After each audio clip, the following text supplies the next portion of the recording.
a historic visit by President Obama to Israel. It's the first time Mr. Obama has visited the Jewish state during his presidency.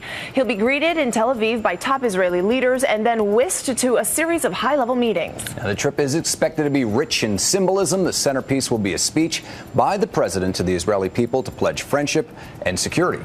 With the Mideast in turmoil and because of so much uncertainty in the region, this trip is a high-profile one. ABC's Alex Marquardt is in Jerusalem, where the president meets with Israeli Prime Minister Netanyahu today.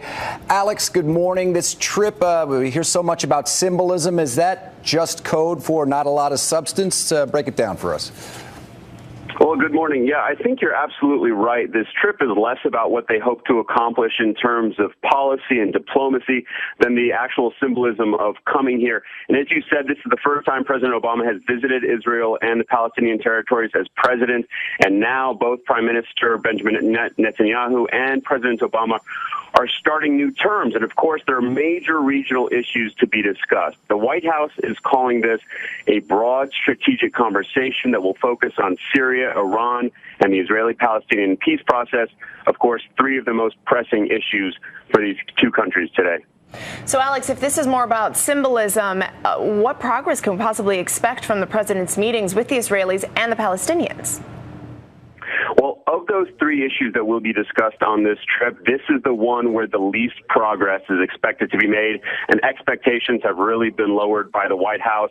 They made it very clear since this trip was announced that they aren't coming here with any grand plan, any new vision to get this peace process back on track. It hasn't budged in more than 2 years, and it will be discussed at the president's meetings with both Prime Minister Benjamin Netanyahu and Palestinian President Mahmoud Abbas, but none of these three sides are optimistic at this point that negotiators will be back at the table anytime soon. Alex, let's talk about Syria. The president clearly must have his eye on the country, especially after news that rebel fighters there might actually have chemical weapons now.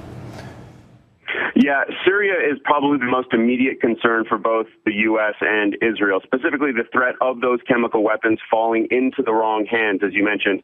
The U.S. and Israel will be looking to clarify each other's positions, what action will be taken in various scenarios, and by whom.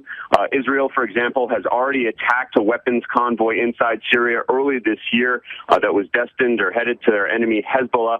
So while the U.S. doesn't want to get involved in another war in the Middle East, this will be a discussion about where they see the civil war in Syria heading and what the chaos in Syria could mean for Israel and the rest of the region.